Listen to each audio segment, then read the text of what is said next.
የተለያዩ የተሳሳቱ አመለካከቶች በሉፕ ዙሪያ አሉ።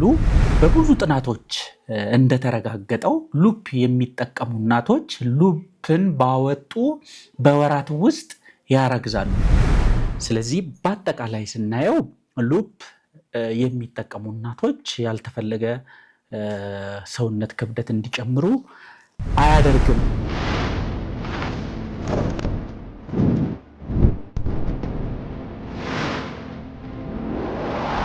ሰላም እንዴት ናችሁ? እንኳን ወደ ኬር ኮርነር በደህና መጣችሁ። ዶክተር ደረጀ ተገኔ ይባላለሁ። የማህፀንና ጽንስ ስፔሻሊስት ሐኪም ነኝ። ዛሬ ሉፕ ስለሚባለው ወይም የኢንትራዩትራይን ኮንትራሴፕቲቭ ዲቫይስ ስለሚባለው የወሊድ መከላከያ ዘዴ እንወያያለን። ይህ ለረጅም ጊዜ የሚያገለግል ውጤታማ እና ደህንነቱ የተጠበቀ ዘመናዊ የወሊድ መከላከያ መንገድ ሲሆን በሉፕ ዙሪያ ያሉ የተሳሳቱ አመለካከቶች አሉ። ይህም ብዙ ሴቶች ሉፕን እንዳይጠቀሙ የሚያደርጉ አመለካከቶች ናቸው። ዛሬ በዚህ ቪዲዮ የተሳሳቱ አመለካከቶች ምንድናቸው የሚለውንና እውነታውን በሳይንቲፊክ ኤቪደንስ አስደግፈን እንወያያለን። አብራችሁን ቆዩ። ይህ ሉፕ የሚባለው የወሊድ መከላከያ ዘዴ ለረጅም ጊዜ የሚቆይ እጅግ ውጤታማ የሆነ ደህንነቱም የተረጋገጠ ዘመናዊ የወሊድ መከላከያ መንገድ ነው። በዓለም ላይ በብዙ ሴቶች ይህን መከላከያ ይጠቀማሉ።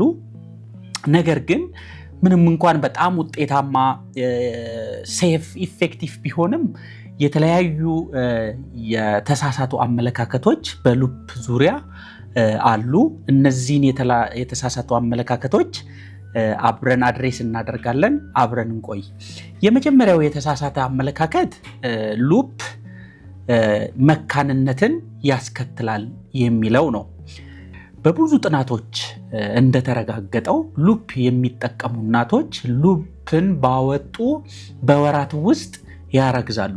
ይህም የሉፕ እንደ ጥቅም ከሌሎቹ የወሊድ መከላከያዎች አንጻር ስናየው እንደ አድቫንቴጅ የሚወሰድ ነው።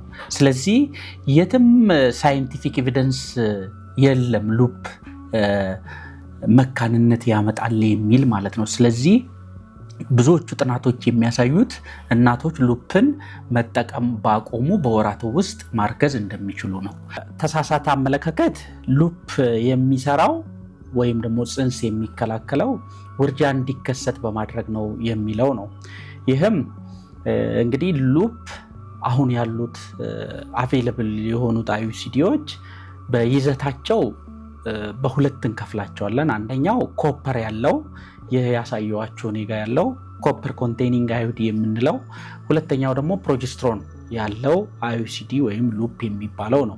ስለዚህ እነዚህ ሁለቱም የወሊድ መከላከያዎች የሚሰሩበት መንገድ የወንድ ልጅ የዘር ፍሬና የሴት እንቁላል እንዳይገናኝ በማድረግ ፈርቲላይዜሽን እንዳይፈጠር በማድረግ ነው እንጂ የተፈጠረን ጽንስ በማጨናገፍ አይደለም ማለት ነው። ሶስተኛው የተሳሳተ አመለካከት ሉፕ ካሁን በፊት ልጅ ለወለዱ እናቶች ብቻ የሚያገለግል የወሊድ መከላከያ መንገድ ነው የሚለው ነው። ነገር ግን ዘመናዊው ሉፕ ወይም አዩሲዲ እናቶች ካሁን በፊት ልጅ የወለዱም ሆኑ ያልወለዱ ሉፕን መጠቀም ይችላሉ። ምንም አይነት ተጓዳኝ የሚያመጣው ተጽዕኖ የለውም የሚል እውነታ ነው ማለት ነው። ሌላኛው የተሳሳተው አመለካከት ሉፕ የሚጠቀሙ እናቶች ከፍተኛ የሰውነት ክብደት እንዲጨምሩ ያደርጋል የሚለው ነው። ይህም ሉፕ የሚጠቀሙ ሴቶች በተለይ ይሄ ኮፐር ያለው በብዛት እኛ ሀገር የምንጠቀመው አይነት ሉፕ ምንም አይነት የሰውነት ክብደት ለውጥ አያመጣም። ነገር ግን ፕሮጀስትሮን ያለው ሉፕ ከተጠቃሚዎቹ መካከል 5% የተወሰነ የሰውነት ክብደት ለውጥ እንዲያመጡ ያደርጋል። ስለዚህ በአጠቃላይ ስናየው ሉፕ የሚጠቀሙ እናቶች ያልተፈለገ ሰውነት ክብደት እንዲጨምሩ አያደርግም ወደሚለው ድምዳሜ መሄድ ይቻላል ማለት ነው። ሌላኛው የተሳሳተ አመለካከት ሉፕ በሚገባበት ወቅት ሁሉም እናቶች ላይ በጣም ከፍተኛ ህመም ይፈጥራል የሚለው ነው።